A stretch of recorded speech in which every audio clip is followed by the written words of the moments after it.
Vai lá. Inicia. Tá, agora estamos gravando. Bom, então, conforme eu falei para vocês, lá no primeiro dia de aula, tá? Para que se verifique o dever de indenizar, que alguém esteja obrigado a indenizar outrem, tá? Fundamentalmente é preciso que surjam os seguintes elementos, tá? Então, o dever de indenizar, ele abrange os seguintes elementos, que a gente vai chamar que a gente chamou de elementos da responsabilidade civil. Primeiro, uma conduta, tá? Uma ação ou omissão, tá? Um dano, então um prejuízo que pode ser patrimonial ou extrapatrimonial, ou seja, pode ser um dano patrimonial ou um dano moral, né, como a gente viu também, e um nexo de causalidade, ou seja, uma relação, né, de causa e resultado, causa e efeito entre essa conduta e o dano, ou seja, o dano deve ser sempre de alguma forma relacionado com a conduta, tá? Então, por isso relação de causa e efeito, tá? Esses são os elementos da responsabilidade civil, é o que a gente viu, então, até a aula anterior. No entanto, lá no primeiro dia de aula, eu disse que muitos autores entendem, tá, que existe um quarto elemento da responsabilidade civil, que seria a culpa. Tá? Eu não me filio, como a maior parte dos doutrinadores mais modernos, eu não me filio a essa corrente. Eu estou entre aqueles que entendem que a culpa ela não é um elemento da responsabilidade civil, ela é um fundamento da responsabilidade civil. Tá? E na condição de fundamento, ela não é exclusiva. Tá? Então, a responsabilidade civil não se fundamenta exclusivamente na ideia de culpa. Não, a gente vai ter uma segunda forma, um segundo fundamento para a responsabilidade civil, que é o risco, a teoria do risco. Tá? É justamente a distinção entre essas duas espécies de fundamento, culpa e risco, é justamente a ideia da existência dessa dupla fundamentação da responsabilidade civil, melhor dizendo assim, tá? Que justifica que eu distingua, que eu faça uma diferenciação, uma distinção entre aquela responsabilidade civil que é subjetiva daquela responsabilidade civil que é objetiva.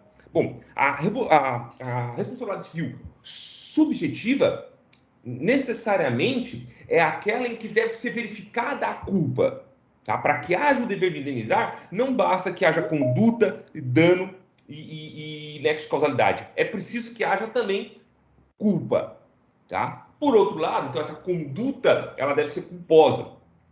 Por outro lado, a responsabilidade objetiva é aquela que abre mão da necessidade da comprovação da culpa para que haja dever de indenizar. Tá? Então, isso é uma distinção que é fundamental, que a gente vai ver a partir de agora como ela é importante. Bom, então, a primeira e mais tradicional modalidade de responsabilidade civil que a gente tem é a responsabilidade civil subjetiva. Tá? Então, a responsabilidade civil subjetiva é o paradigma tradicional. Tá? É o paradigma tradicional da responsabilidade civil. Tá? Então, desde que o regime de responsabilidade civil ele é pensado no ordenamento jurídico moderno, e aí eu estou falando especificamente do Código Civil Napoleônico de 1804, 1804, bom, agora não lembro. Código Civil francês de 1804, acho que é 1804 ou 1806, acho que é 1806, tá? A responsabilidade civil sempre foi ligada à ideia de culpa. Tá? Então, o dever de indenizar exigia o quê? A comprovação de uma conduta culposa por parte do ofensor. Tá? Esse é o espírito, tá? Que vigorava, inclusive, à época da aprovação e da entrada em vigor do Código Civil de 1916, Código Civil Brasileiro de 1916, o primeiro Código Civil.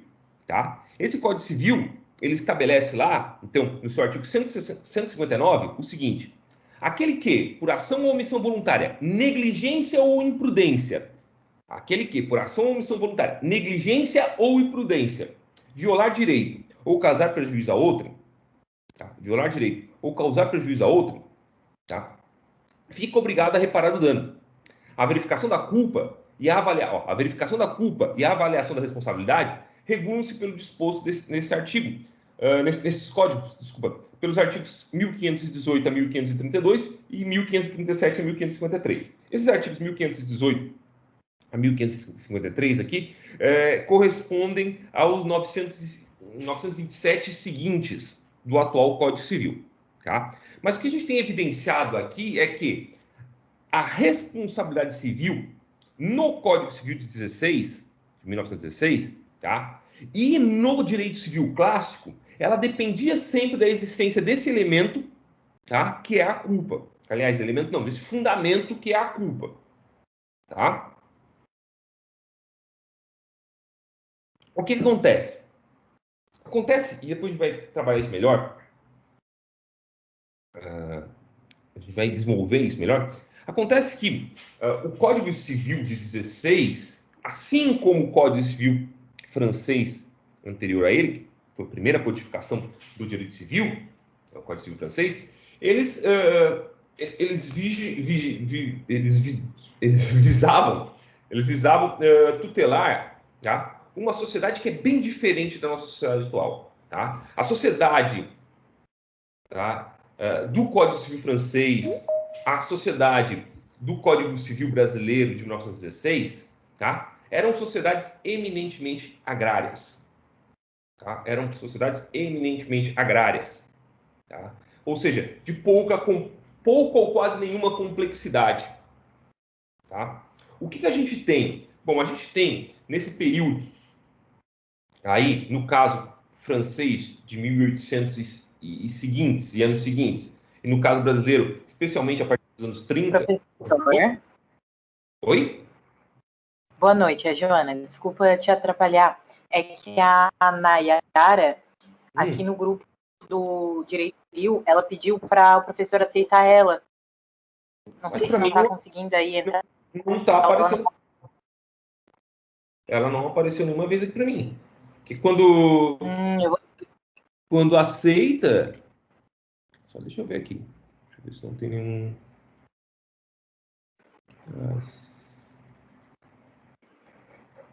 Ué, gente. Deixa eu ver aqui. Eu tô com 41 pessoas aqui. É Nayara? Nayara, é. Eu avisei ela aqui também, professor, que não está aparecendo a solicitação. Não apareceu a solicitação dela. Não, eu avisei ela aqui também, professor. E quando eu entrei também não pediu para aceitar. Mas desculpa por te interromper. Não, imagina, é importante. Eu sugeriria à colega que ela reiniciasse. Né? Reiniciasse que... Sim, vou avisar ela aqui também.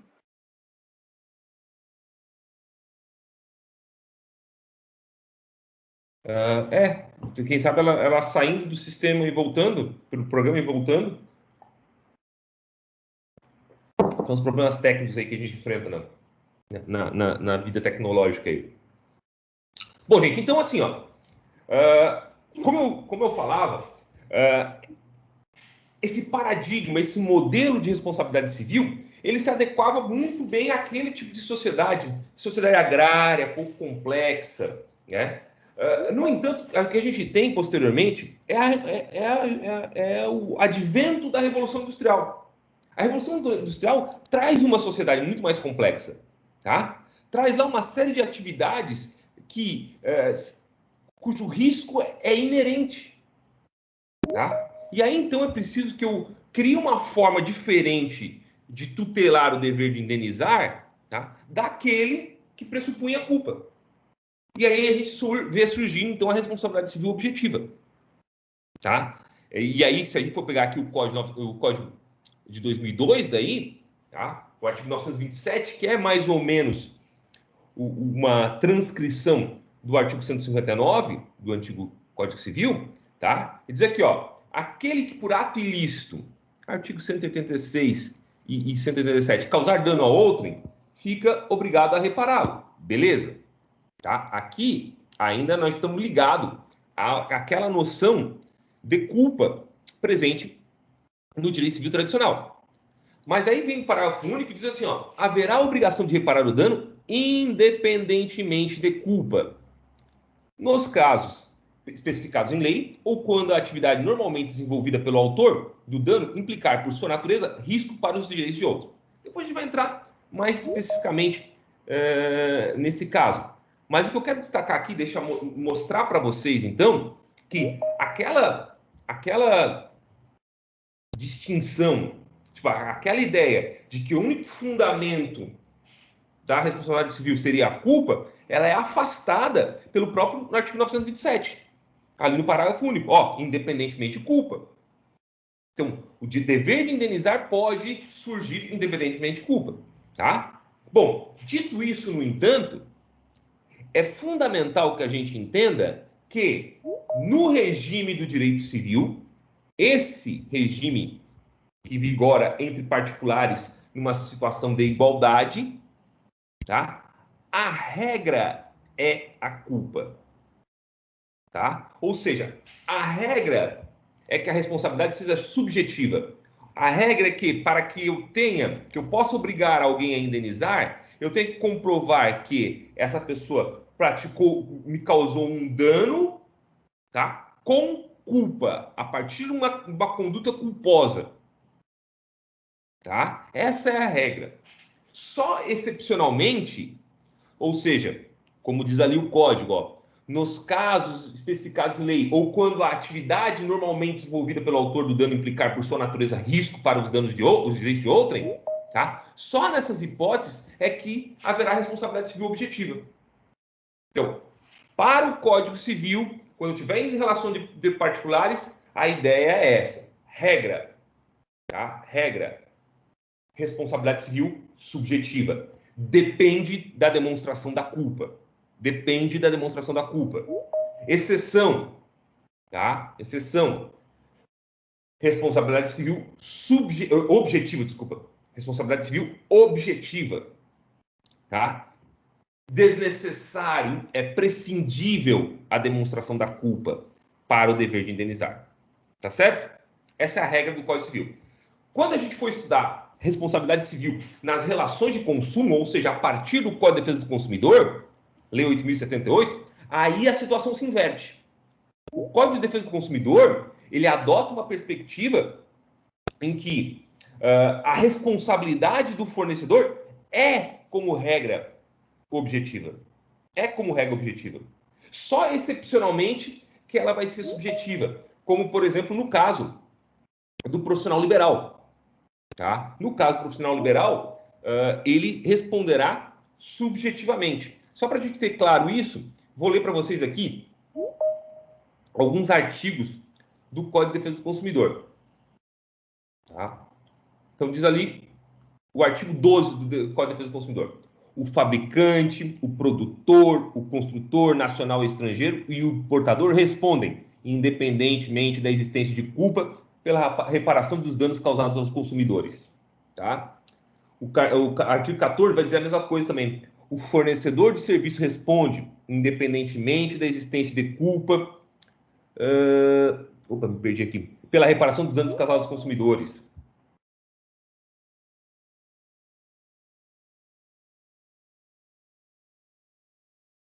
Tá?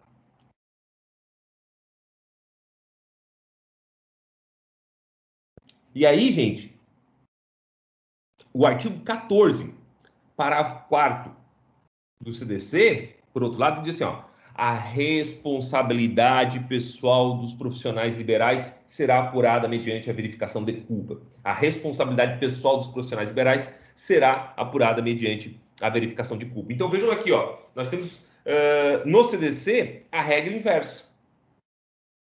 Tá? Responsabilidade objetiva para a maior parte dos casos, excepcionalmente, é que essa responsabilidade vai ser subjetiva. Beleza? Tranquilo? Ótimo. Então, vamos seguir aqui, agora, para a gente, então, adentrar na responsabilidade civil subjetiva e tentar explicar o que é essa culpa, tá? Vamos lá. Segundo Caio Mairo da Silva Pereira, no livro dele sobre responsabilidade civil, tá? Culpa é um erro de conduta. Eu quero que vocês fixem nessa ideia. Erro de conduta moralmente imputável ao agente e que não seria cometido por uma pessoa avisada em iguais circunstâncias. Culpa é o erro de conduta. moralmente imputável ao agente e que não seria cometido por uma pessoa avisada em iguais circunstâncias. O que eu quero deixar claro aqui nesse conceito de culpa que o Caio Mário traz aqui? Esse conceito de culpa ele é eminentemente objetivo, tá? A responsabilidade é subjetiva, mas o conceito de culpa é objetivo. Por quê? Porque não importam os elementos psicológicos da conduta, tá? Importa o seguinte: existe um dever de obediência a desculpa a redundância, né? A um determinado dever jurídico, tá? Existe um modo de comportamento, um modo de conduta estabelecido pelo ordenamento jurídico, tá? Bom, age com culpa, tá? Aquele que, tá? Age com culpa, aquele que conduz o seu comportamento de forma distinta dessa conduta estabelecida no ordenamento jurídico. Pouco importa, então, o elemento subjetivo, queria ou não, tinha intenção ou não, tá? A ideia é assim, ó, como nesse caso, no caso concreto, na análise do caso concreto, agiria o que a gente denomina de homem médio, tá? Como agiria o homem médio? Ou como a doutrina costuma botar, o bonus pater familias, né? O bom pai de família, tá? Como naquele caso concreto agiria, né, o bom pai de família, tá? E aí sempre está ligado, então, essa ideia, tá, de culpa, tá? A ideia de dever jurídico geral, de standard de conduta social, ou seja, o modo de comportamento, tá, que deve ser adotado pela pessoa. Tá? Age com culpa, então, volto a falar isso, age com culpa aquele que deixa, tá, de observar aquele comportamento que é estabelecido pelo ordenamento jurídico. Tá? Que não se comporta de acordo com o homem médio, prudente, agiria. Perfeito? Tranquilo? Isso é uma revolução e é o que a gente chama então de culpa objetiva ou, como talvez fique melhor, a culpa normativa. A culpa normativa.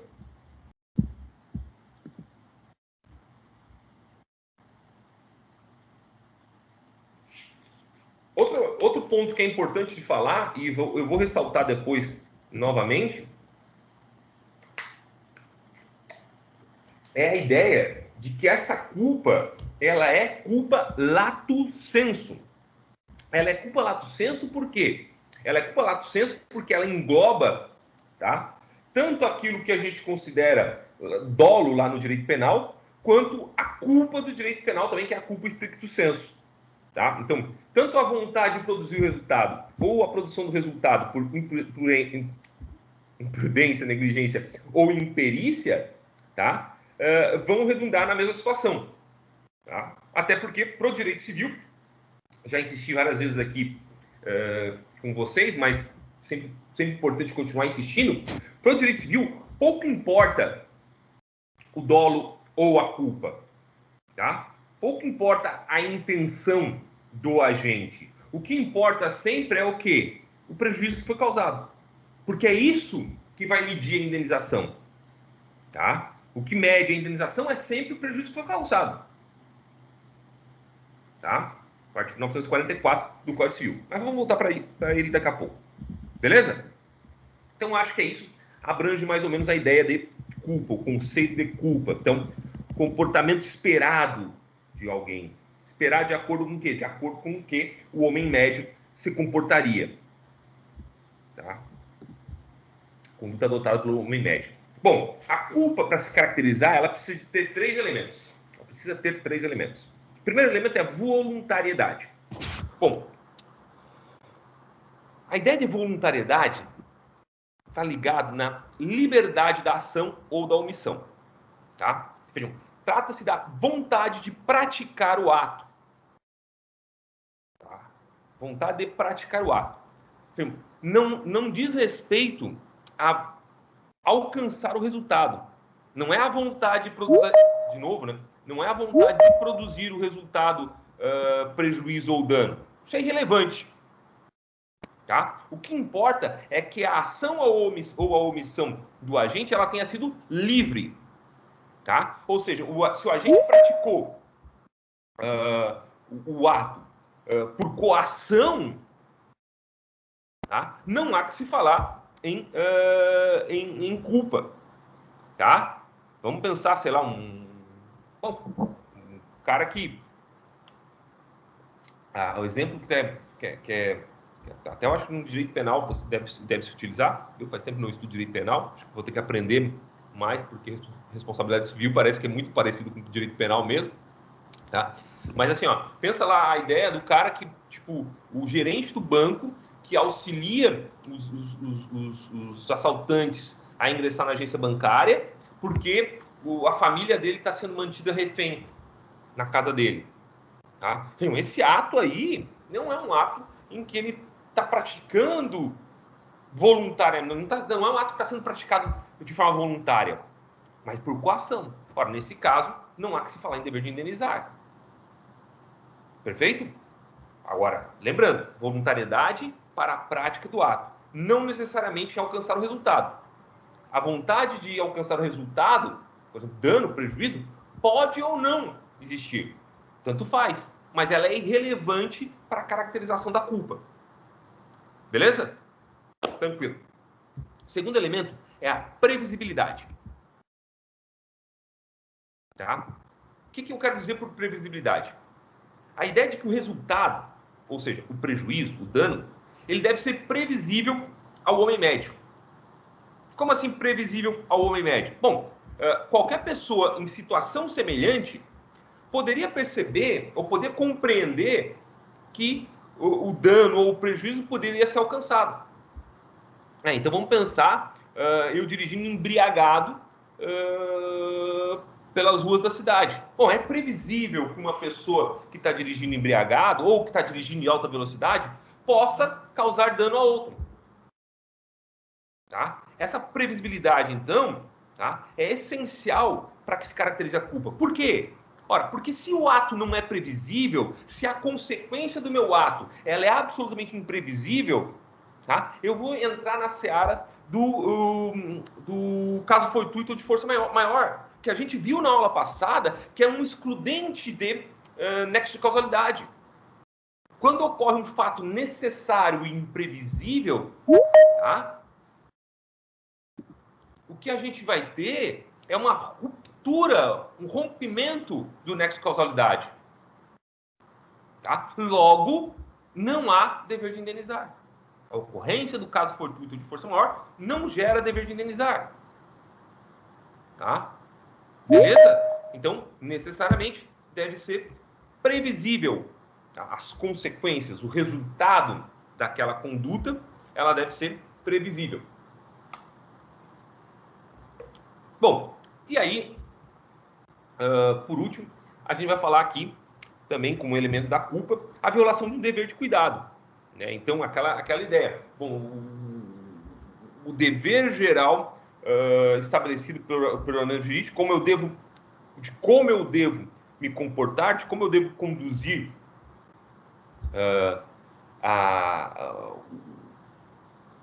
conduzir a minha vida, né?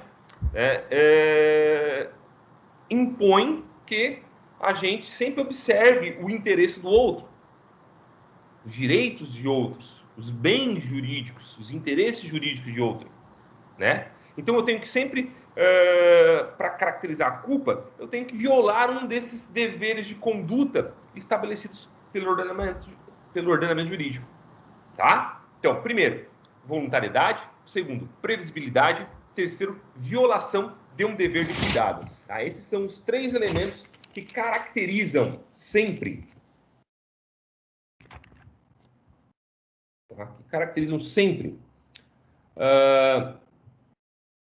a culpa.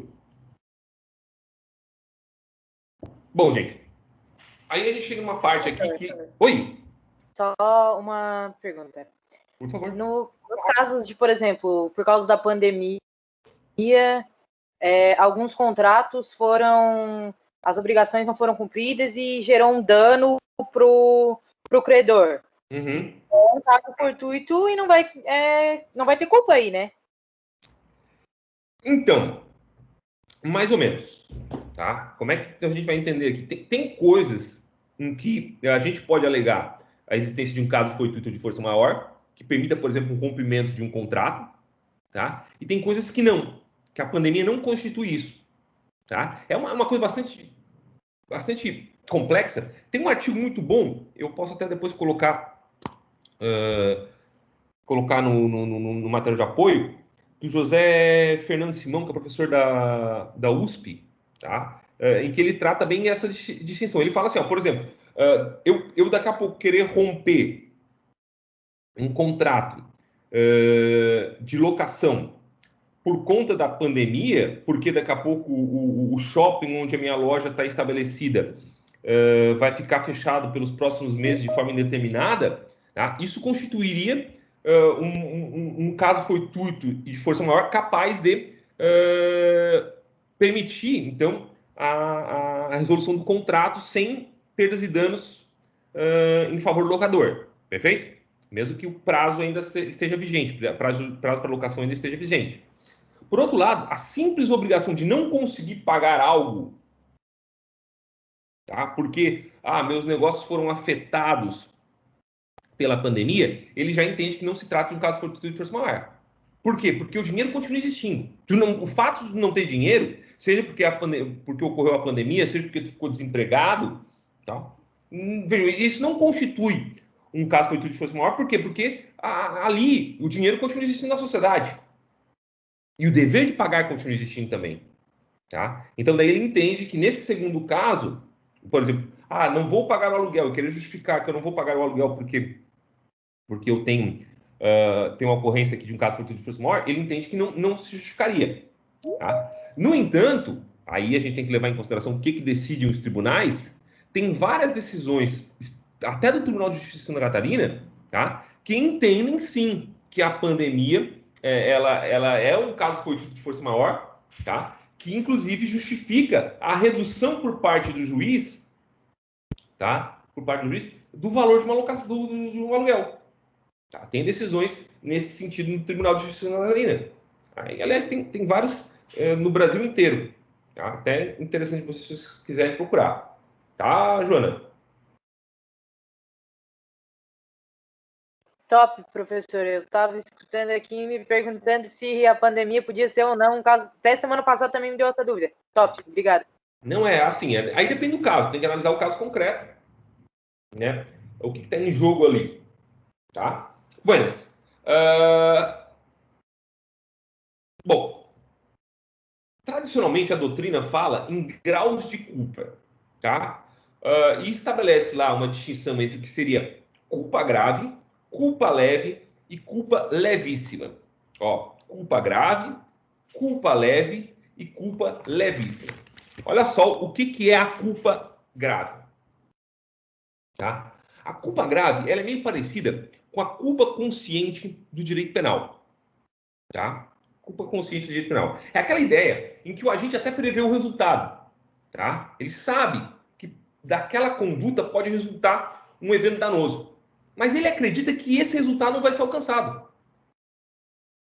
tá? Ele acredita que esse resultado não seja alcançado. Essa é a ideia da culpa grave. Então, é o fato de eu, por exemplo, dirigir embriagado, tá? De eu dirigir em alta velocidade, de eu atravessar um sinal vermelho. A probabilidade do dano acontecer é razoável. Aliás, é mais razoável, não é muito grande. Tá? No entanto, eu, vamos dizer assim, acho que não vai acontecer. Tá? Não, no meu caso não vai acontecer. Sou sortudo. Posso dirigir embriagado quanto quiser, que isso não vai dar problema para mim. Tá? Entende? Então, essa é a ideia da culpa grave. A culpa leve, por outro lado, tá? É aquela falta de diligência, é o mais das vezes, tá? O mais das vezes é a culpa leve, tá? É aquela falta de diligência média, que um homem normal observaria na sua conduta. Então, assim, o que aconteceu? Bom, como se comporta um homem de diligência média? tá? Ele é cauteloso. Vamos pegar o exemplo, talvez, de uma culpa leve, tá? Culpa leve é um exemplo que é bem bom, que é o tal de manter distância razoável entre um veículo e o outro quando a gente está dirigindo. Tá? Essa é a prudência. A prudência manda que eu guarde sempre uma distância razoável do veículo da frente, para evitar o quê? Que ele freie e gere um engavetamento, um abarroamento ali. Tá? Bom, então essa é a ideia de culpa leve. Tá? Eu não observei aquela diligência, tá? Que um homem prudente, que uma pessoa prudente observaria. Tá? Então, vejam que ela já está num patamar bem mais, de um grau bem mais inferior do que a culpa grave.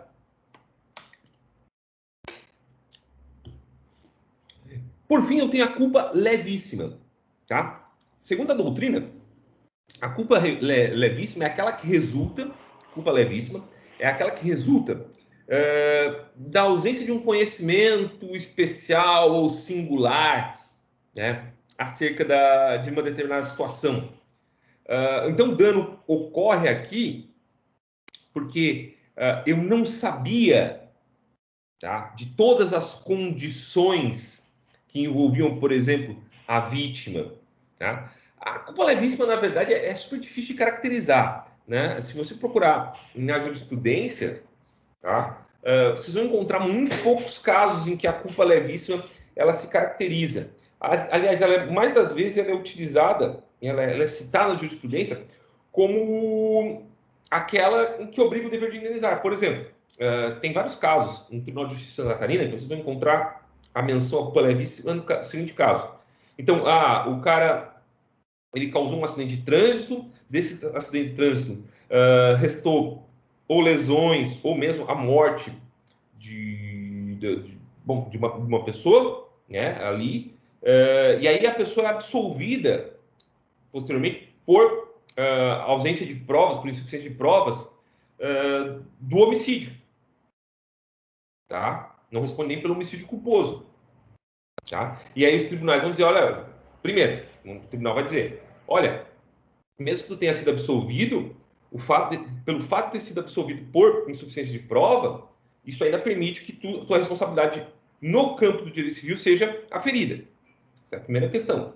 Segunda questão é, ora, mesmo a culpa levíssima, tá? Ou seja, aquela que resulta numa ausência de um conhecimento especial, ou singular, como diz a doutrina, tá? Mesmo ela obriga a indenizar. Então, você vai ser obrigado a indenizar nesse caso também. Tá? Então, uma utilização bem interessante.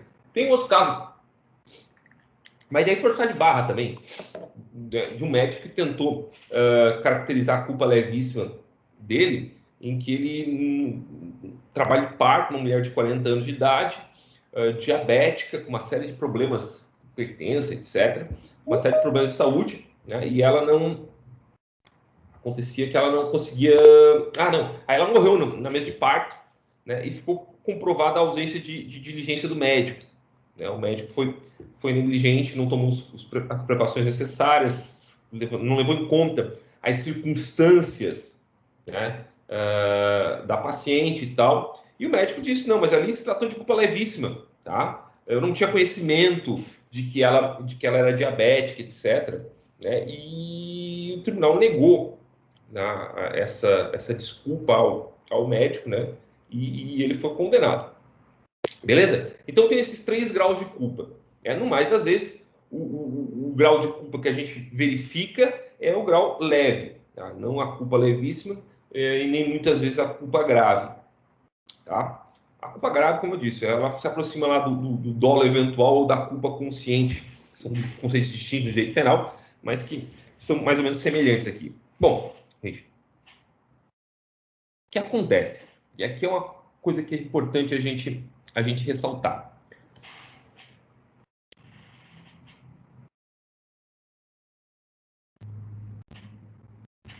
A culpa no direito civil é culpa lato sensu. Tá? Por que a culpa do direito civil é lato sensu? Que chato, professor, falando isso de novo. De novo, gente, porque a indenização mede-se pela extensão do dano. Então, olha o que diz o Sérgio Cavalieri Filho aqui, que eu destaquei. Ó, ainda que levíssima, a culpa obriga a indenizar. Então, pouco importa, tá? Se a culpa é grave, se a culpa é leve ou se a culpa é levíssima, tá? Em todos os casos, haverá a obrigação de indenizar. Tá? Em todos os casos, haverá a obrigação de indenizar. E aí vem a questão que é interessante a gente destacar aqui, tá? Indenizar o quê? Bom, olha só. Vamos lá. Se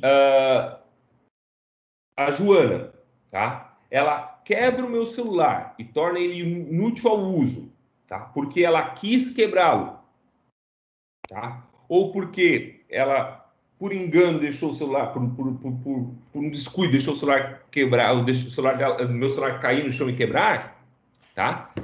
Tanto faz. Ela vai ter que me indenizar pelo quê? Ora, pelo valor do celular. É isso. Pelo valor do celular. Então, dizer que ela fez isso com culpa grave, ou com culpa levíssima, ou com culpa leve, não faz a menor diferença, tá? Por conta do artigo 944. A indenização mede-se pela extensão do dano. Então, é o dano, tá? É o dano, então, que vai, vai estabelecer o quantum de beatur, o quanto deve ser indenizado. Tá? É o valor do dano. Isso é muito presente. Tá? Claro que isso é muito mais fácil naquelas situações em que eu estou falando de direito material, direito patrimonial. Né? É mais difícil a gente verificar a extensão do dano quando a gente fala em direito moral, direito extrapatrimonial, a violação a direito de personalidade. Tá? E até por isso, então, é que o parágrafo único do artigo 944, ele vai dizer assim, ó, se houver excessiva desproporção entre a gravidade da culpa e o dano, poderá o juiz reduzir equitativamente a indenização. Aqui está com trema, tá? Mas é porque eu copiei do código, o código fez que 2002, quer dizer, já a reforma ortográfica que acabou com o trema, saudoso trema, é de 2012, eu acho. Então, por isso que está com trema aí, tá? Então, o que acontece? Se houver excessiva desproporção entre a gravidade da culpa e o dano, poderá o juiz reduzir equitativamente a indenização. Então, claro, aí no momento de, por exemplo, estabelecer o quantum de beato, o quanto, tá, deve ser indenizado num dano moral, que é uma coisa em que a fixação da indenização é um pouco mais turva, um pouco mais difícil, tá? Aí sim eu levo em consideração o quê? Essa culpa, o grau de culpa, se foi grave, se foi leve ou foi levíssima, tá? Essa é a ideia aqui, tá? Então, imagina lá, sei lá, uma situação que por descuido, é difícil comprovar, mas por descuido, uma pessoa que envia uma mensagem com um vídeo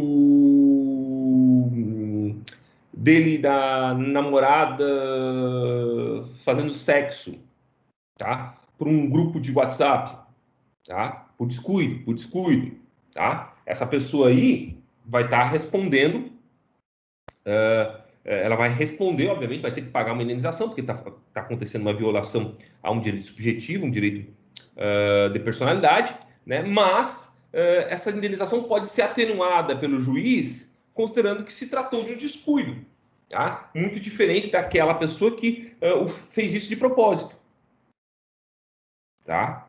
Então, às vezes, eu vou ter que sopesar essas indenizações. Ah, o padrão dessa indenização é de 50 mil reais, será 10 mil. Eu vi esses dias que é 10 mil reais a indenização desse tipo.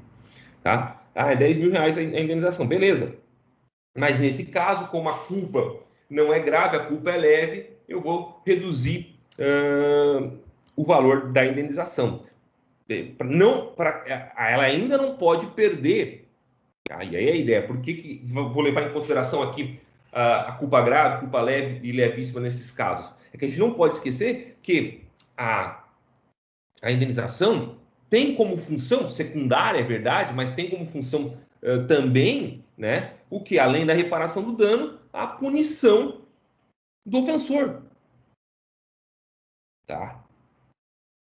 Beleza? Bom, Andemos. Andemos.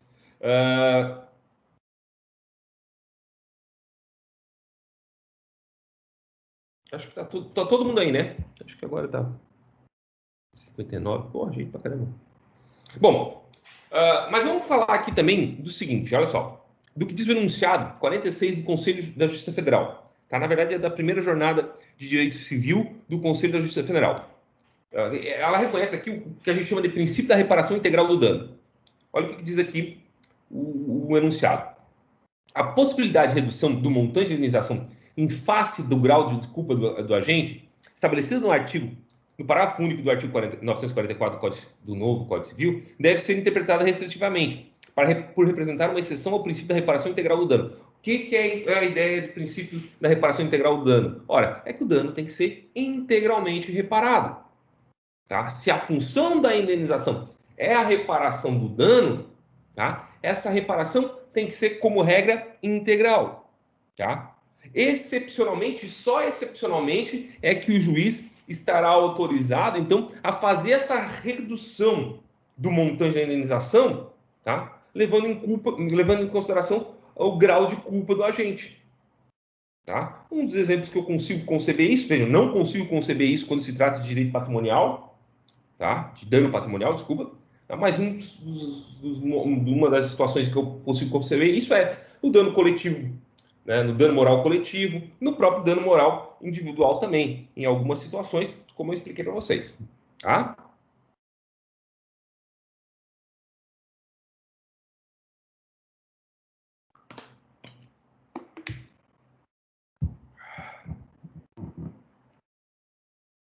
Bom, aí aqui nós temos as formas da culpa. Então, como a culpa pode aparecer? É assim, gente, os doutrinadores são meio confusos assim com essas distinções entre diferentes tipos de culpa, a culpa grave, culpa leve, levíssima, dolo, imprudência, negligência, imperícia, culpa em vigilando, culpa em contraendo, culpa em elegendo, custodiando, tá? De forma que não tem um critério muito bom. Eu resolvi trazer todas as distinções que eu encontrei na doutrina aqui para vocês, tá? Mesmo aquelas que, como, por exemplo, a distinção entre culpa grave e levíssima, não sejam mais tão presentes, tanto na doutrina como na jurisprudência, tá? Então, vamos falar aqui das formas de culpa. Lá vai o professor ser redundante de novo, pela terceira vez só nessa aula, e dizer que culpa no direito civil é culpa lato sensu. Tá? Culpa lato sensu. Ou seja, abrange o dolo, tá? Ou a culpa em sentido estrito. Ou seja, a produção do resultado por imprudência, negligência ou imperícia. Tá? Isso é importante, então, a gente destacar. Daí que a gente vai fazer a distinção entre as seguintes formas de culpa. Primeiro, o dolo. Ou dolo, como alguns gostam de falar, mas é o dolo, tá? É quando o quê? Quando o agente voluntariamente, por ação ou omissão, comporta-se tendo por propósito a realização do dano. Então, o objetivo do agente é a produção do resultado. É a Joana que olhou para o meu celular com inveja dele e resolveu quebrá-lo com uma marreta, tá? Dolo, intenção de produzir o resultado. Vocês já estão careca de saber dessa ideia de dolo. Aí depois vem as modalidades de culpa em sentido estrito, que são a imprudência, a negligência e a imperícia. Tá? Imprudência, todo ato de imprevisão de uma possibilidade previsível e danosa a outrem. Todo ato de imprevisão de uma possibilidade previsível e danosa a outrem. Porra, de novo, gente. Eu peguei meu carro, resolvi passar no sinal vermelho. Tá? Eu estou sendo imprudente. Tá? Imprudente. Então eu estou aqui, ó, diante de uma ação e de uma falta de cuidado. De uma ação e de uma falta de cuidado. Um comportamento ativo meu, tá? Um comportamento ativo meu, tá? Que consiste em uma falta de cuidado. Eu poderia ter na preferencial, ultrapassei na preferencial, passei na preferencial. Tá? Na preferencial do outro, né? Tá? E causei dano ao outro. Tá? Fui imprudente. Os exemplos de trânsito são os melhores nesse caso. Tá? Beleza? Bom, segundo caso, nós estaremos diante da negligência. Tá? Negligência é o quê? A falta de observância de um dever de cuidado por omissão. Tá? Então, é quando alguém deixa de observar um dever que lhe é imposto, tá? E aí, então, causa dano ao outro. Lembrando, né, gente, que a gente viu lá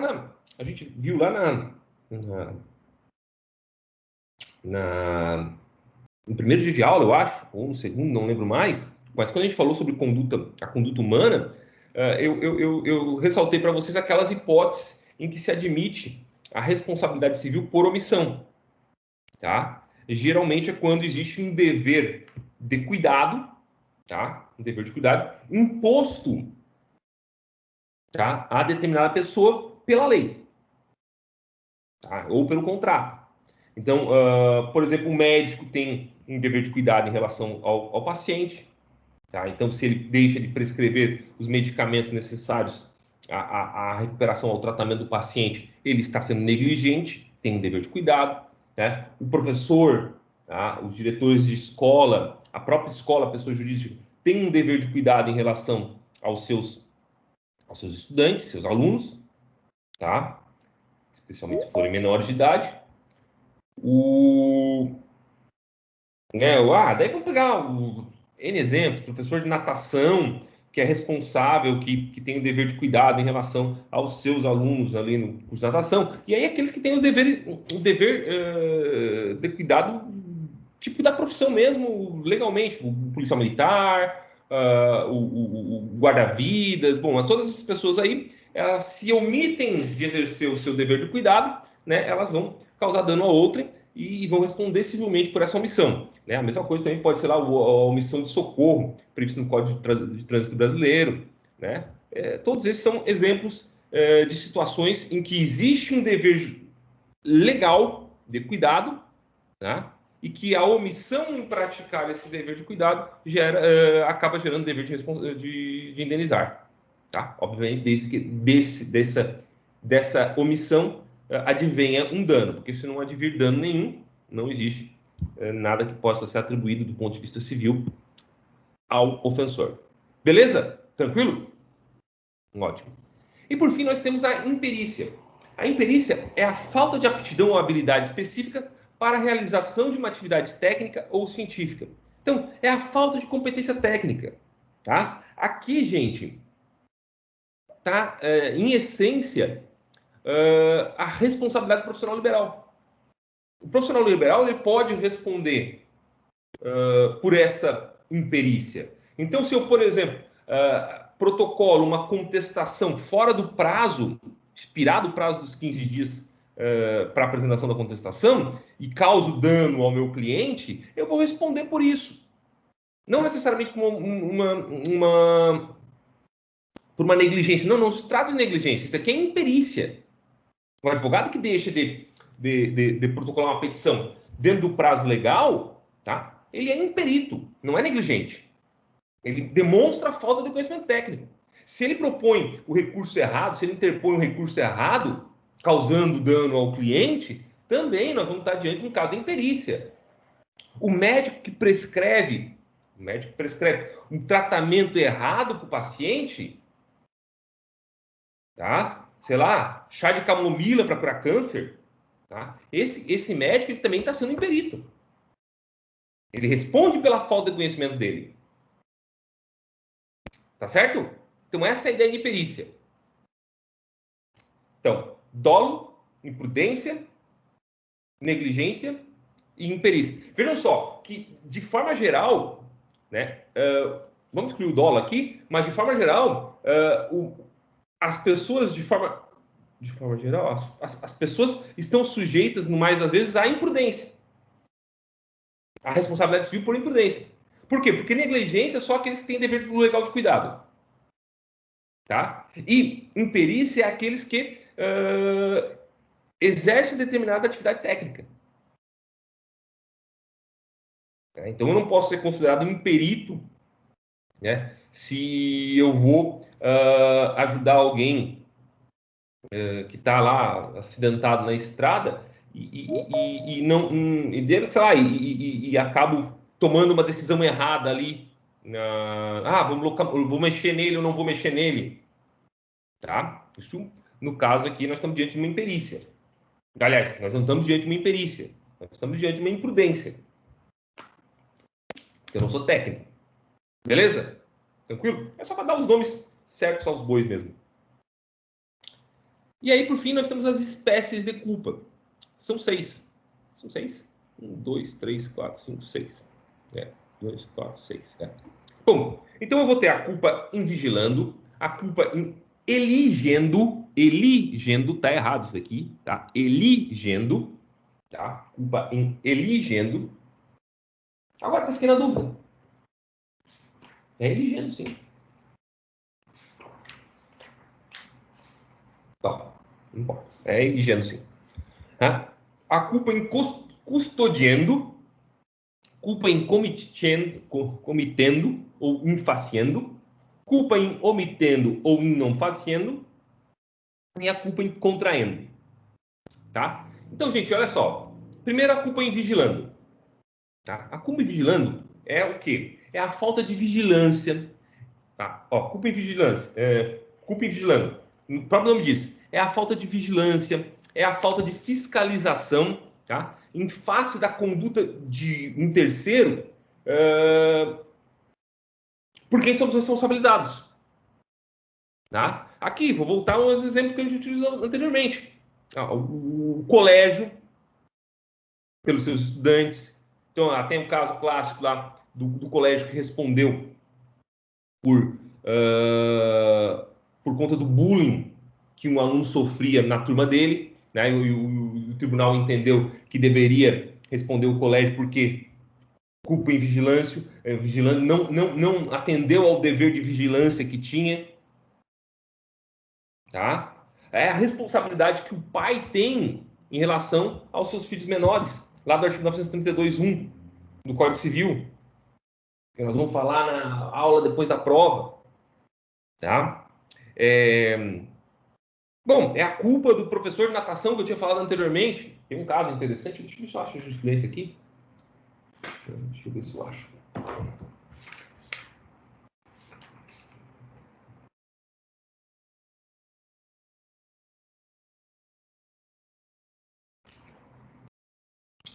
Gente, cadê?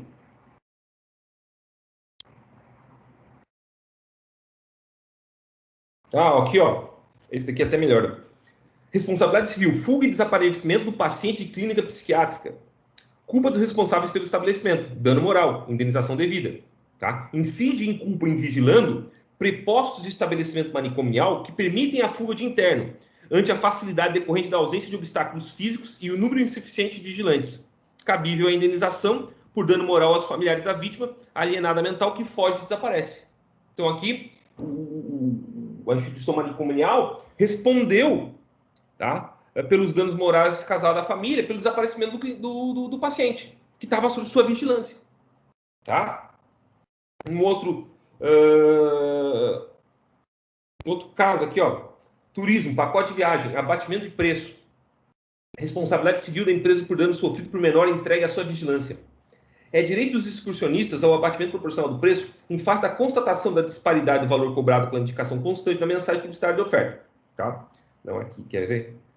Responsabilidade civil. A empresa de turismo, que devidamente autorizada pelo juizado de infância e juventude, promove excursão de menores, responde pelos danos materiais morais, tá? Responde pelos danos materiais morais que estes venham a sofrer por culpa em vigilando e em custodiando, tanto na parte aérea como na marítima ou terrestre. Tá? Então, a responsabilidade em vigilando, tá? A culpa em vigilando das empresas aéreas. Assim, deixa eu esclarecer para vocês. Eu sou obrigado a explicar isso aí para vocês, mas eu tenho que fazer uma pequena constatação. Na realidade, gente, a culpa em vigilando, ela foi incorporada no nosso atual ordenamento civil, no Código Civil de 2002, tá? Já como hipótese de responsabilidade objetiva. tá? Não em todas as hipóteses, mas pelo menos naquelas hipóteses do pai. Tá? A responsabilidade do pai e do tutor pelo filho e pelo tutelado ou pelo curatelado, tá? É uma responsabilidade, tá? Objetiva já. Não se fala mais em responsabilidade subjetiva, em culpa e em vigilância nesses casos. Tá? Ainda posso falar na questão do colégio, na questão do professor, tá? Ainda dá para falar isso, tá? Em culpa e vigilando, do guarda-vida, tá? Mas, como a maior parte das hipóteses, eu vou ter responsabilidade objetiva e não subjetiva, tá? Outra coisa que a gente costuma ver muito, a culpa em vigilando, né, sendo utilizada como uma forma de responsabilizar os pais, tá? E afastar o dever de indenizar de terceiro. Tá? Um caso bem paradigmático, e paradigmático porque tem vários, na verdade, são vários casos nesse sentido, vários precedentes nesse sentido, daqueles tipo, que é muito comum em verão, né? As crianças que vão pulam um muro de casas, que não são delas, obviamente, ou de sítios e vão tomar banho em lagoas ou em piscinas sem a devida supervisão de ninguém, né? Crianças pequenas, etc. E daí uma delas vai lá e se afoga, né? E aí o que acontece? Aí o pai entra com uma ação contra o proprietário da piscina ou do lago, do sítio, né? E geralmente os tribunais afastam a responsabilidade desse terceiro indenizar, dizendo, olha, na verdade o dever de fiscalização era do pai, não era do terceiro. Se ele tomou todas as medidas, se ele permitiu criou obstáculos para que as crianças não invadissem, e mesmo assim elas invadiram, tá? Logo, a culpa em vigilando é dos pais. Tá? O que afasta, então, o dever de indenizar do terceiro. Depois nós temos a culpa em eligendo. O que é a culpa em eligendo, né? Em eligendo, tá? Essa daqui, gente, é aquela culpa decorrente da má escolha, tá? Da má escolha de uma pessoa, de um preposto, de um empregado. Uma pessoa, por exemplo, que eu empresto o carro, tá? E causa dano a outra. Emprestei meu carro, tá? Para o Guilherme. O Guilherme se embriagou, tá? Dirigiu em alta velocidade e matou outra pessoa. Eu respondo também por isso.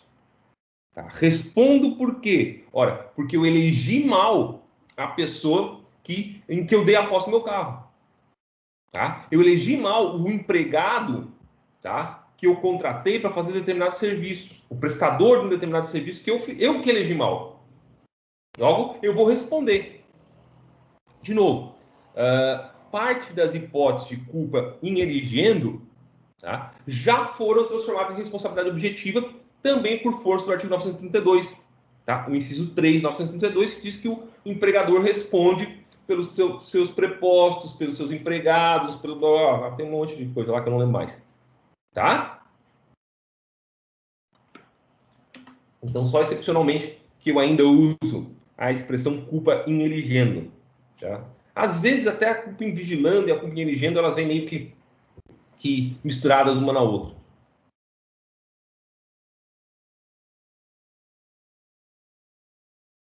Aí vem a culpa in custodiendo. Culpa in custodiendo.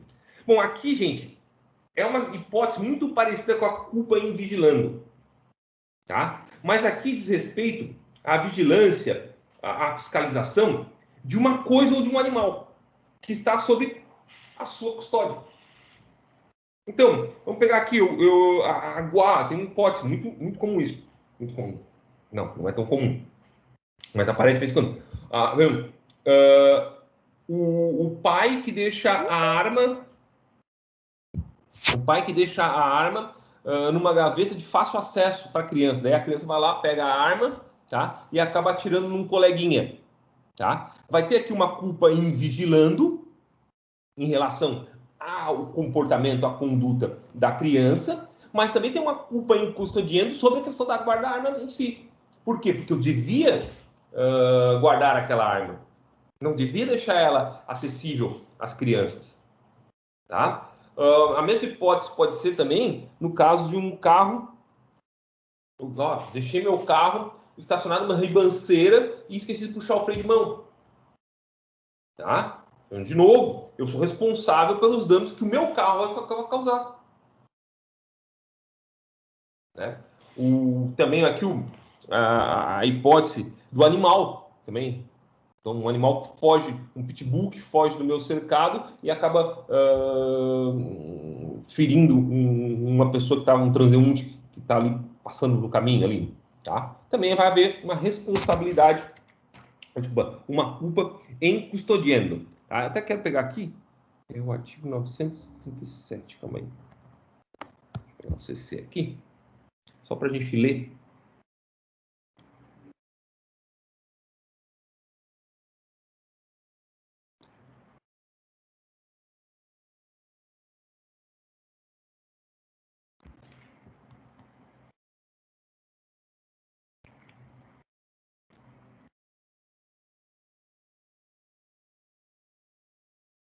Ó, 936, desculpa.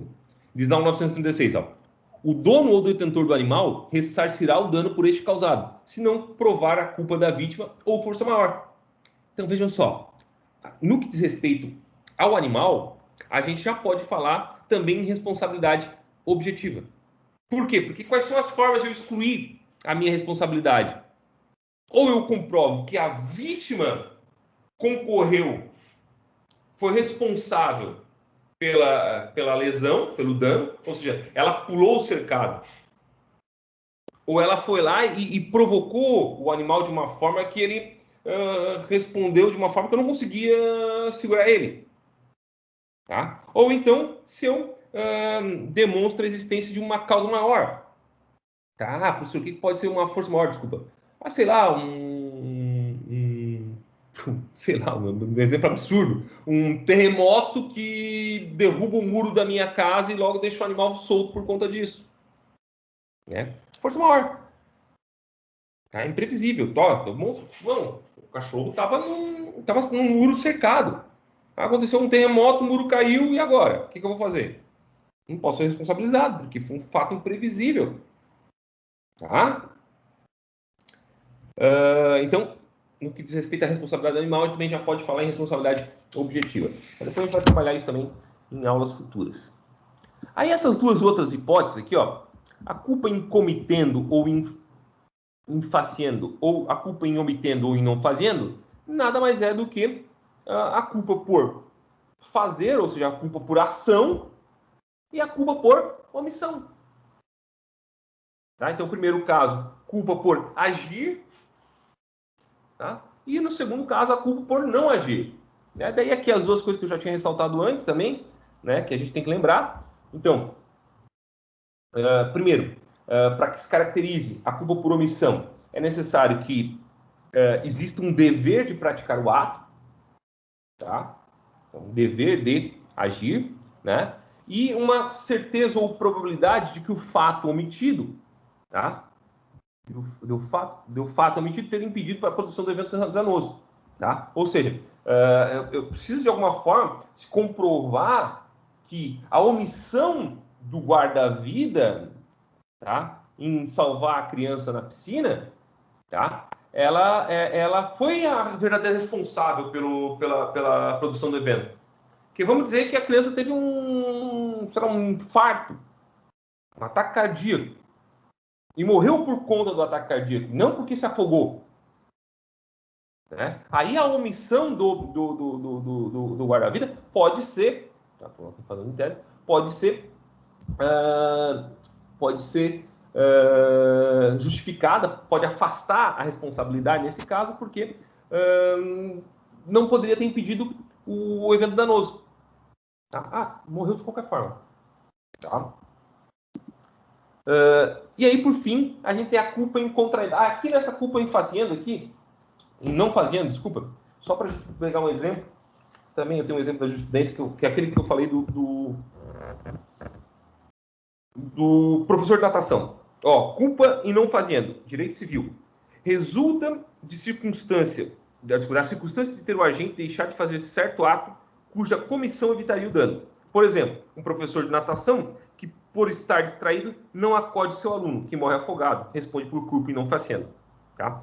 No entanto, a omissão só poderá ser considerada causa jurídica do dano se houver existência do dever de praticar o ato não cumprido e a certeza ou grande probabilidade de o fato omitido ter impedido a produção do evento danoso. Tá? E aí, por fim,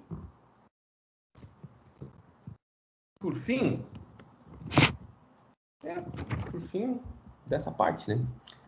A gente tem também a culpa em contraendo.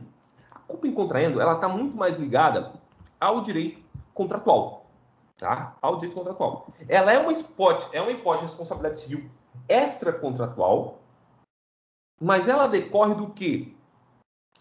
Ela decorre da ruptura de negociações preliminares. Aquilo que a gente chama de fase de punctação no contrato, ou pontuação, que é quando a gente começa a fazer aquelas negociações iniciais sobre o contrato. Como ele vai funcionar, como será as coisas, tá? Bom, nesse caso aí, a pessoa pode vir a responder por culpa em contraendo. Ou seja, quando há ruptura de negócios preliminares. Quem teve aula comigo em Direito das Obrigações no semestre passado, deve lembrar, quando a gente estudou o princípio da boa-fé objetiva, que eu falei lá do caso dos tomates. Tá? No caso dos tomates lá, ou seja, era uma empresa, a Sica, tá? Ela distribuía constantemente para agricultores lá do interior do Rio Grande do Sul sementes de tomate. E sempre adquiria, posteriormente, essa safra. Tá? Num determinado ano, ela distribuiu, criou a expectativa para aqueles agricultores de que ela ia adquirir a safra como fazia nos anos anteriores, tá? Só que dessa vez ela resolveu não adquirir. E aí eles tiveram um mega prejuízo. Tá? Então, nesse sentido, a Sica teve que indenizar parte do prejuízo que eles tiveram. Parte por quê? Porque eles conseguiram ainda vender parte da safra. Tá? Então, a Sica teve que indenizar parte do prejuízo que eles sofreram por conta, justamente, no acórdão tem isso escrito, bem explícito, tá? Da culpa em contraendo, pela ruptura dessas negociações preliminares. Tá? Um outro exemplo também, que eu tenho aqui em algum lugar, aqui, ó, também. Aqui, ó. Esse é um caso interessante também, ó. Civil, responsabilidade civil. Ruptura das negociações preliminares. Dano moral a reparar. Concordância da proprietária em vender o imóvel. Assinando, para tanto, documentação necessária à obtenção para o pretendente da compra de financiamento junto à Caixa Econômica Federal. Abrupta ruptura por parte da proprietária das negociações preliminares, deixando de comparecer a cartório para assinatura de escritura definitiva, quando sua conduta fazia crer ao outro interessado que o negócio jurídico se concretizaria. Torna-a responsável pelo prejuízo causado àquele que agiu de boa-fé. Indenização cabível, tanto no plano material quanto moral, que se justifica pelas teorias da culpa em contraendo, do abuso de direito, do ato ilícito e das regras que protegem o agente de boa-fé. Então, veja só. Nesse caso aqui, já existiam negócios preliminares de que haveria a venda do imóvel. Tá? Tanto é verdade que a vendedora tinha, inclusive, se comprometido perante a Caixa Econômica Federal, que era o agente financiador do pagamento, tá? Em efetivar o negócio. Chegou na hora de efetivar lá no cartório, ela resolveu não assinar a escritura pública.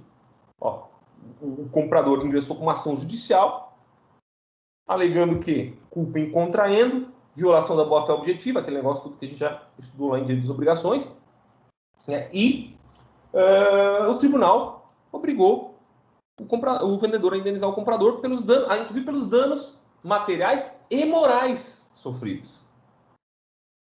Tá? Então, danos materiais e morais sofridos. Beleza?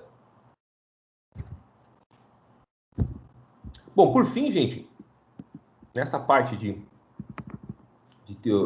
responsabilidade subjetiva, a gente chega na questão da presunção da culpa. Em algumas situações, a culpa ela é presumida. Tá? Geralmente isso acontece quando? Isso acontece naquelas situações que a gente tem uma obrigação de resultado. Lembrem também, voltamos para direito das obrigações de novo. Tá? Geralmente, os profissionais liberais, e a maior parte das vezes, quando a gente fala em presunção de culpa, a gente vai estar falando de profissional liberal, eles assumem obrigações, que são, a gente chama de obrigações de meio. O que é uma obrigação de meio? Obrigação de meio é a obrigação do médico, é a obrigação do advogado, né? Em que ele se obriga a empregar um determinado conhecimento técnico na obtenção de um determinado resultado, mas sem se comprometer com o resultado em si. Então, quando eu procuro um médico de tratamento, ele me oferece o conhecimento dele, me oferece o tratamento para tentar obter a cura. Mas ele não me oferece a cura, ele não se compromete com a cura. Tá? Bom, o que acontece nesse caso? Nesse caso, da obrigação de meio, tá? A vítima, tá? O que ela tem que fazer? Ela tem que comprovar o erro por parte, a culpa, então, por parte do profissional liberal. Então, ela tem que provar que o advogado, por exemplo, não protocolou o recurso na data correta, que existia uma probabilidade efetiva daquele recurso obter sucesso, tá? Ela tem que comprovar que o médico cometeu o que a gente chama de erro médico, tá? Ou seja, não ofereceu o tratamento adequado. Tá? Tem que fazer essa comprovação. Por outro lado, então, o ônus da prova, nesse caso, tratando-se de obrigação de meio, o ônus da prova, quanto à culpa, é de quem? É da vítima, é do autor da ação. Tá? Bom, agora, em determinadas situações, nós temos aquelas obrigações de resultado. O exemplo melhor de todos é o cirurgião plástico estético.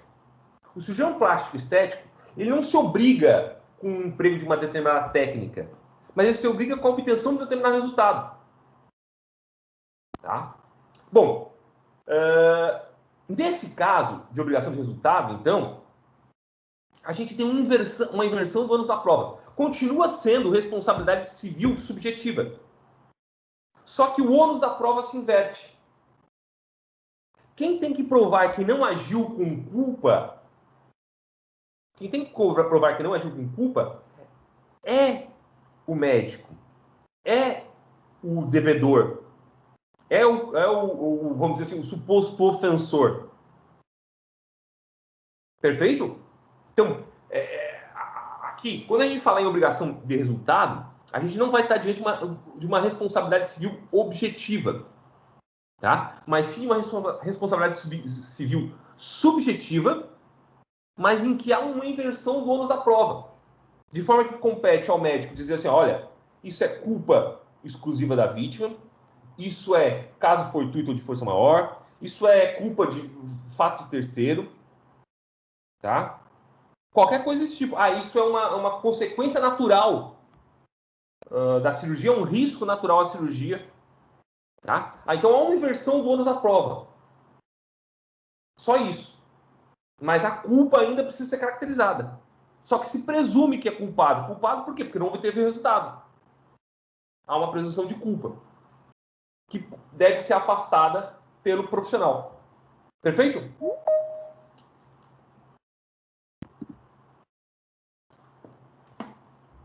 Bom, aí nós chegamos na responsabilidade civil objetiva. Bom, para a ideia de responsabilidade civil objetiva, é essencial a ideia de risco.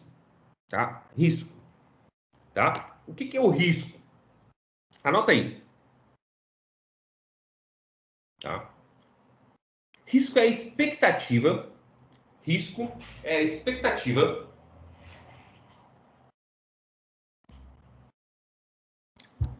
da probabilidade. Risco é a expectativa da probabilidade de insucesso.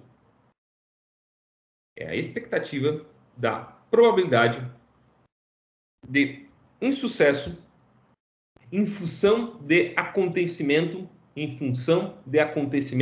incerto. Risco é a expectativa de probabilidade de insucesso em função de acontecimento incerto. Tá? Ou seja, a possibilidade, é o alto grau de ocorrência de um evento danoso. O alto grau de ocorrência, a alta possibilidade de ocorrência de um evento danoso. Beleza? Gente, a responsabilidade civil objetiva, então, que vai ser o objeto do nosso estudo agora, tá? Ela é uma responsabilidade civil que prescinde da ideia de culpa, tá? Ela está baseada, então, nessa teoria do risco. O que é a teoria do risco? Olha ali o que diz a teoria do risco. Ó. Trata-se do reconhecimento de que aquele que desenvolve determinada atividade, determinadas atividades criadoras de perigos especiais, deve responder pelos riscos decorrentes dessa atividade, mesmo que sem culpa. Tá? Então, o ordenamento jurídico reconhece que determinadas pessoas exercem atividades que geram riscos a indivíduos, geram riscos à sociedade. Logo, eles respondem objetivamente, respondem sem necessidade de comprovação de culpa pelos eventuais danos causados por essa atividade. A gente vai ver que, na verdade, essa teoria ela corresponde a apenas uma das ideias de risco que a gente tem no ordenamento jurídico. Tá? Mas ela é boa para explicar bastante para a gente. Vejam só. Como eu disse, no âmbito do direito civil, do regime geral do direito civil, a regra é a responsabilidade civil subjetiva. Tá? Mas a gente já tem há muito tempo, no ordenamento jurídico brasileiro, inclusive, tá? Hipótese de responsabilidade civil objetiva, independente de risco. Um exemplo é o caso do decreto 2681, que é de 1912, que determinava a responsabilidade objetiva das companhias responsáveis pelas estradas de ferro pelos eventuais acidentes ocorridos nas linhas férreas. Tá? Depois, o decreto 3.724, 1919, olha só, tá? Que também estabelecia a responsabilidade objetiva do empregador pelo acidente de trabalho, que foi depois repetido até a década de 70, nessa atual legislação. Tá? O decreto Lei 483 de 1938, que estabeleceu a responsabilidade objetiva do transportador aéreo. Responde independente de culpa. Tá? O já falado e propalado aí, com a defesa do consumidor, que desde 1990 estabelece a possibilidade de responsabilidade objetiva também nas relações de consumo. Tá? Além de todas essas hipóteses que tem uma legislação específica, então vamos ler aqui o 927, importante. Então, não está aqui? Devia estar. Tá, então vamos ler o 927 lá em cima. Está aqui. Olha aqui, ó. Haverá obrigação de reparar o dano, independentemente de culpa, nos casos especificados em lei, ou quando a atividade normalmente desenvolvida pelo autor do dano implicar, por sua natureza, risco para os direitos de outrem. Então aqui, todas as hipóteses que eu falei para vocês, elas se enquadram na primeira situação. Ou seja, naquelas situações em que existe uma previsão legal para a responsabilidade objetiva. Mas existe também essa possibilidade aí, que é a parte final do artigo, de alguém ser responsável objetivamente por um dano, tá? Desde que sua atividade implique em riscos, tá? Implique em riscos, que a gente vai daqui a pouco já estudar, tá? Beleza? Bom, mas quais são os tipos de risco que a gente reconhece no nosso ordenamento jurídico, que eu já tinha falado para vocês anteriormente, tá? Bom, basicamente são 5 espécies de riscos, tá? O primeiro tipo de risco é o risco proveito. Tá? Risco proveito. Anota aí. O risco proveito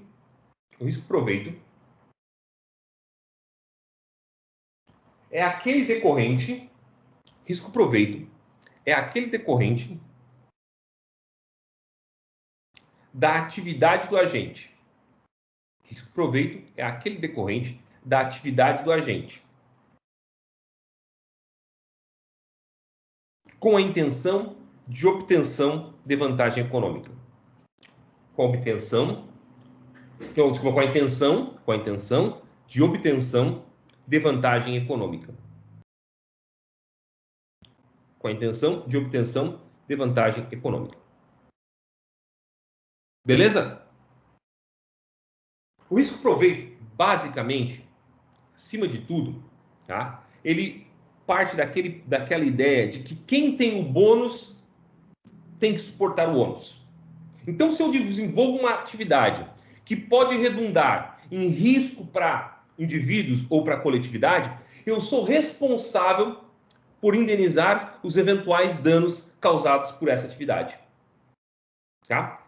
Essa é, por essência, a responsabilidade prevista lá no artigo 12 e no artigo 14 do Código de Defesa do Consumidor.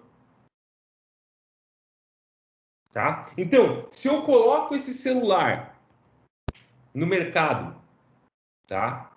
E esse celular, ele vem a causar dano a um número de pessoas, um número X de pessoas, tá? Eu vou responder objetivamente pelo dano causado pelo celular. Por quê? Ora, porque eu estou lucrando ao colocar esse celular no mercado de consumo. Logo, suporto os riscos advindos dessa minha atividade. Tá? Essa responsabilidade também que está prevista no artigo 931, não. No artigo 900 e... Oh, meu Deus. Claro, 931 do Código Civil. Ressalvados outros casos previstos em lei especial, diga-se CDC, os empresários individuais e as empresas respondem independentemente de culpa pelos danos causados pelos produtos postos em circulação. Tá? Independentemente de culpa. Artigo 931. Responsabilidade civil objetiva. Tá? Por quê? Por causa do risco-proveito. Tá? Tem o bônus, suporta o ônus. Gente, depois eu vou estar diante da hipótese do artigo 927, parágrafo único, que é o risco criado. Tá? Esse risco, tá? É aquele que decorre, tá?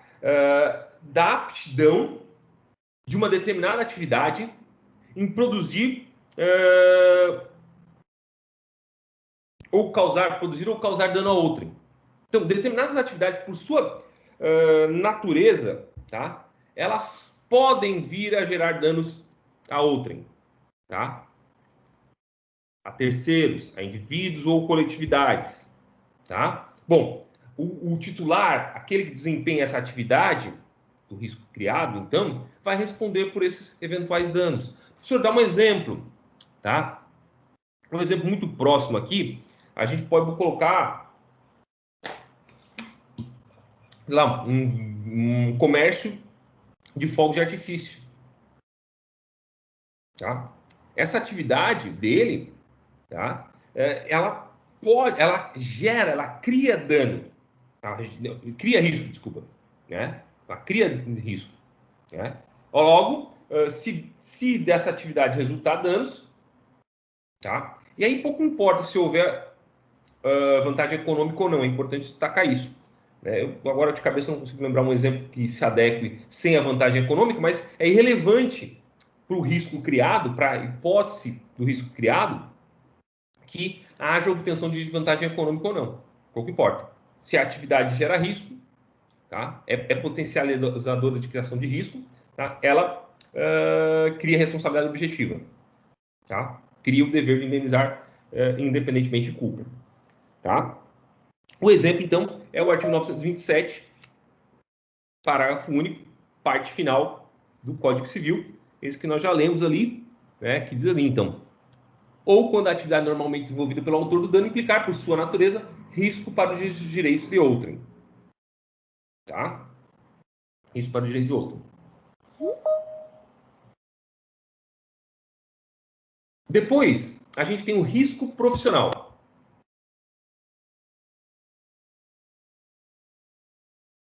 É aquele que, risco profissional, é aquele que se verifica pelo desempenho, é aquele que se verifica pelo desempenho de certa atividade profissional.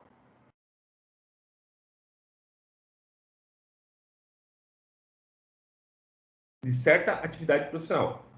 E da causa, por si só, e da causa por si só. Aqui está escrito per se, né? Mas por si só é mais bonitinho. Tá? Da causa por si só a potencialidade de dano à vítima. A potencialidade de dano à vítima. Tá? Da causa por si só a potencialidade de dano à vítima. Aqui é o caso clássico da responsabilidade do empregador pelo acidente de trabalho.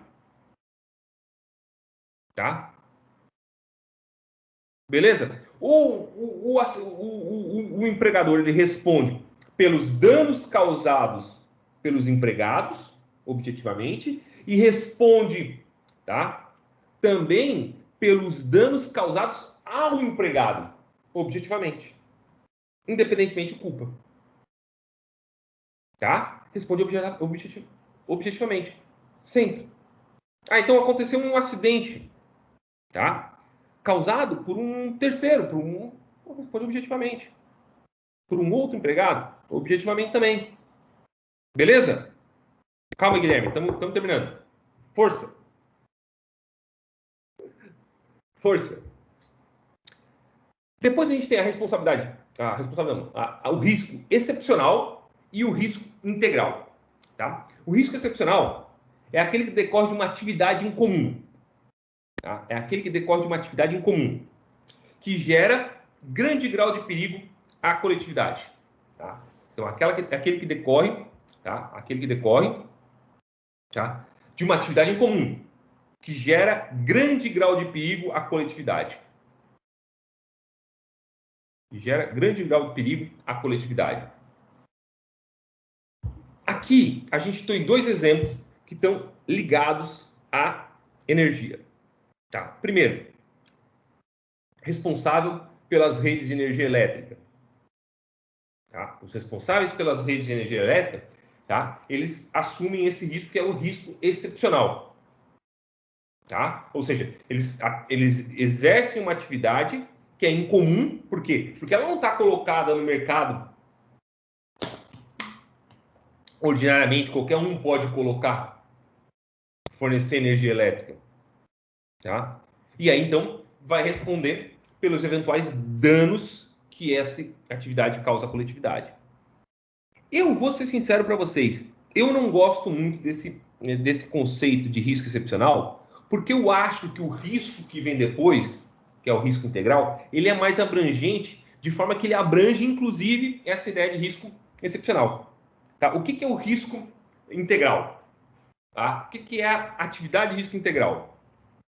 Isso é importante. É aquela atividade, tá, que impõe o dever de indenizar,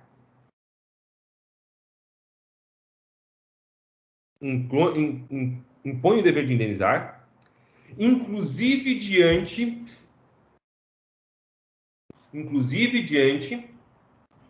da presença de uma causa excludente de nexo causal ou de nexo causalidade, inclusive diante de uma causa excludente de nexo causalidade.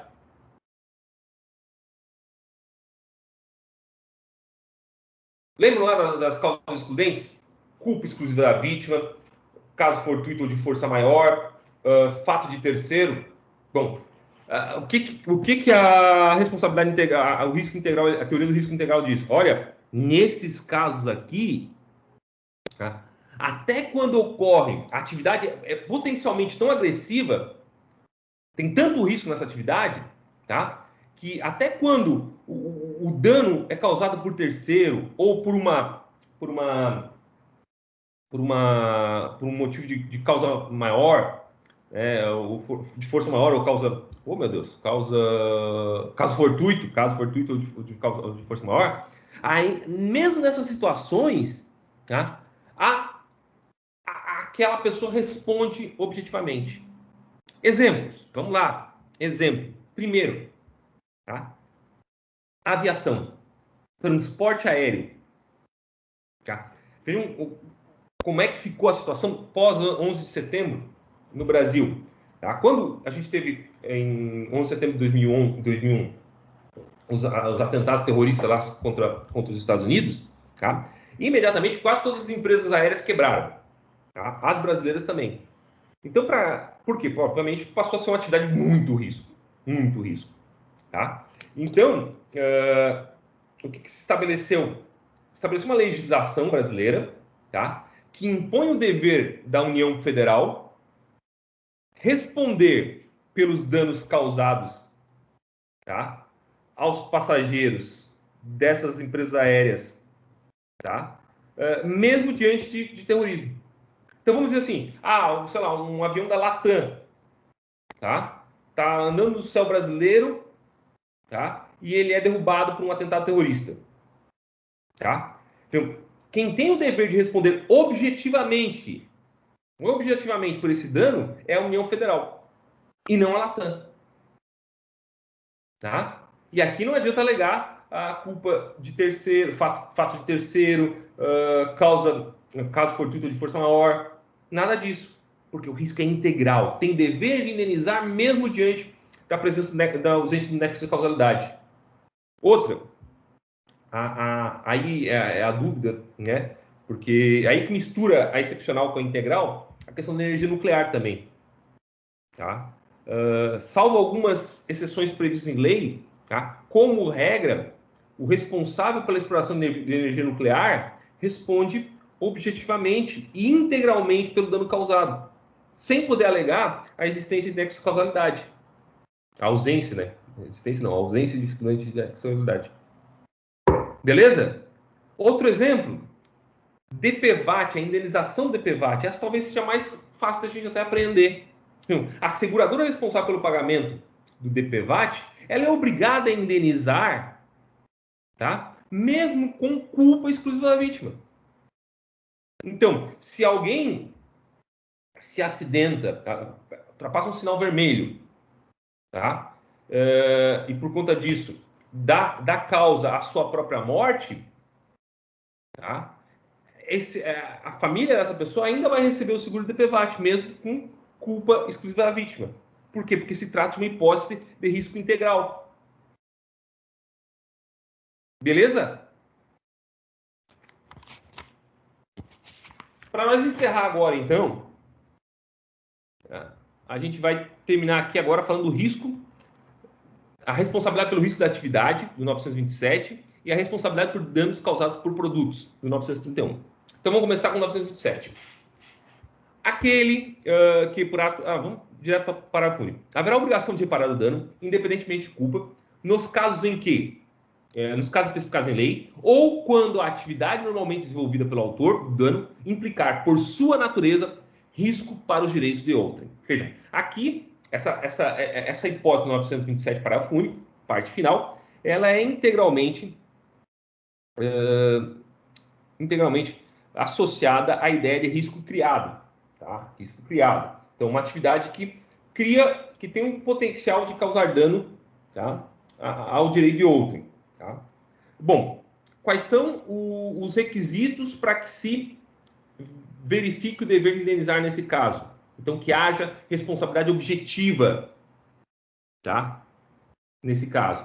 Bom, primeiro, aquela atividade deve ser exercida de forma habitual, tá? Aquela atividade deve ser exercida de forma habitual por aquela pessoa, tá? Não pode ser ocasional, tá?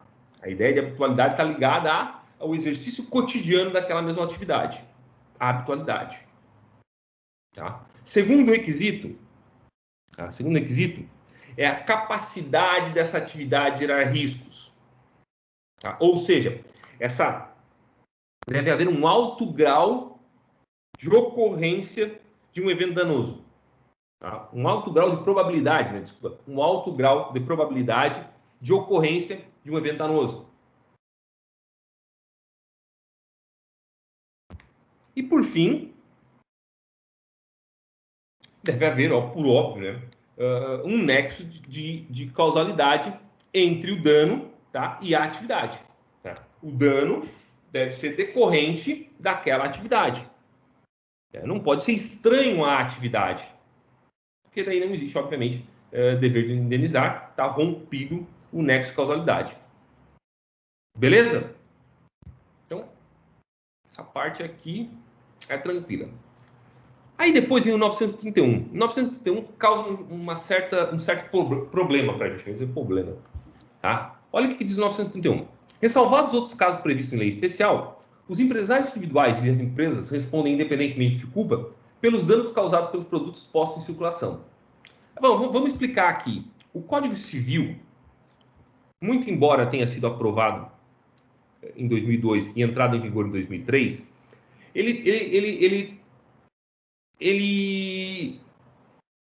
foi redigido, o primeiro projeto dele foi redigido em 1976. Tá? Então, o Código Civil, na verdade, quando ele foi aprovado, ele já estava em discussão há muitos anos no Congresso Nacional. Tá? Há mais de 15 anos no Congresso Nacional. Tá? Bom, o que acontece? Nesse meio tempo, então, da discussão do Código Civil, foi aprovada a Lei 8.078, Código de Defesa do Consumidor, que criou o quê? A responsabilidade, a gente viu ainda há pouco, a responsabilidade objetiva dos fornecedores pelos danos causados pelos produtos que eles colocam em circulação. Tá? E aí, a gente tem uma discussão sobre a incidência ou não do 931. Em que casos se incide o artigo 931 do Código Civil? Tá?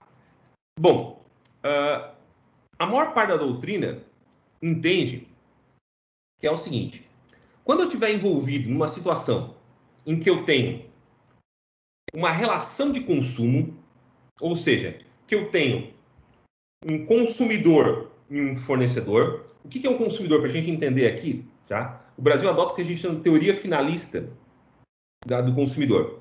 O consumidor é aquela pessoa que é destinatário final, fático e econômico do produto ou do serviço. O que é o destinatário final fático do produto?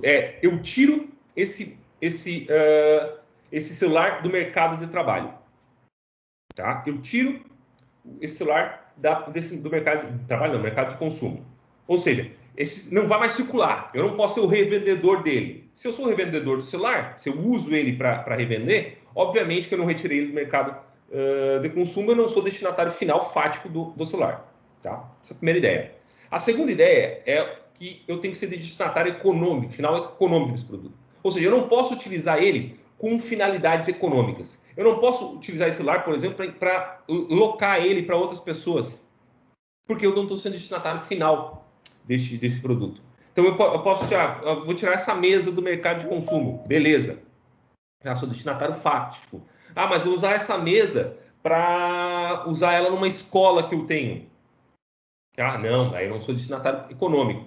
Tá? Então, para eu ser consumidor, então, para ter direito a uma série de benefícios e vantagens que o Código de Defesa do Consumidor oferece, tá, ao consumidor, eu tenho que comprovar essa condição de consumidor, destinatário fático e destinatário econômico, final fático e econômico do produto. Tá? Nesse caso, eu utilizaria a Lei 8.078. Se eu não for destinatário nem fático, nem econômico do produto, tá? Ou, por exemplo, eu comprei esse celular para obter vantagem econômica, seja para revender ou seja para alocá-lo para terceiros, tá? Nesse caso, se aplicaria o regime de responsabilidade do artigo 931 do Código Civil. Tá? De fato, essa discussão é um pouco arcaica. Por quê? Porque, no fundo, a responsabilidade é a mesma. Tá? A responsabilidade objetiva. Claro que o conjunto de direitos concedidos ao consumidor é muito maior do que aquele concedido ao particular normal, numa relação, fora de uma relação de consumo. No entanto, a gente tem uma série de enunciados aqui da Jornada de Direito Civil organizada pelo Conselho Federal de Justiça, tá? Que tratam da aplicação do 931 ou do artigo 12 do Código de Defesa do Consumidor. Tá? Então, ali, ó, o enunciado 42. O artigo 931 amplia o conceito de fato produto existente no artigo 12 do Código de Defesa do Consumidor, imputando responsabilidade civil à empresa ou ao empresário individual vinculado à circulação dos produtos. O enunciado 190 diz que a regra do artigo 931 não afasta as normas acerca da responsabilidade pelo fato do produto previstas no artigo 12 do Código de Defesa do Consumidor, que continuam mais favoráveis ao consumidor lesado. E, por fim, o enunciado 378 diz que se aplica o artigo 931 do Código Civil, haja ou não relação de consumo. Tá? Então, vejam só que é bem confuso aqui os entendimentos acerca da incidência ou não do artigo 931 do Código de Defesa, do Código Civil às relações de consumo. Tá? Bom, eu acho que toda essa discussão ela é infrutífera. Tá? Primeiro, porque a responsabilidade civil vai ser a mesma, em um caso ou em outro, vai ser objetiva. Tá? Seja aplicando o Código Civil, seja aplicando o Código de Defesa do Consumidor. Tá? E, em segundo lugar, porque no direito do consumidor a gente tem um negócio chamado diálogo de fontes, teoria do diálogo de fontes. O que é a teoria do diálogo de fontes? Diz o seguinte, olha, ao contrário do que costuma se fazer quando há antinomia, quando há aplicação de uma mesma norma, tá? De duas normas a uma mesma situação, tá? O CDC ele diz que quando há essas situações, a gente tem que ler essas duas normas e tentar complementar, utilizar, aplicar elas de forma complementar. Tá? Então, não é uma hipótese ou utilizo o artigo 12 do CDC ou utilizo o artigo 931. Não, eu utilizo os dois da melhor forma possível, de forma a otimizar, de aplicar da melhor forma possível, da forma mais ótima, por isso otimizar, da forma mais ótima possível, tá? Esses artigos. Ou seja, aumentando a proteção ao consumidor vulnerável. Tá? Que é vulnerável, né? por conceitualização. Né? O consumidor é sempre vulnerável. Tá? Então não é hipótese de ou tudo ou nada, ou aplico o 931 ou aplico o artigo 12. Não, tenta aplicar os dois da melhor forma possível, da forma mais compatível possível com o ordenamento jurídico e com as finalidades da boa-fé objetiva e da função social do contrato e dos princípios do direito do consumidor.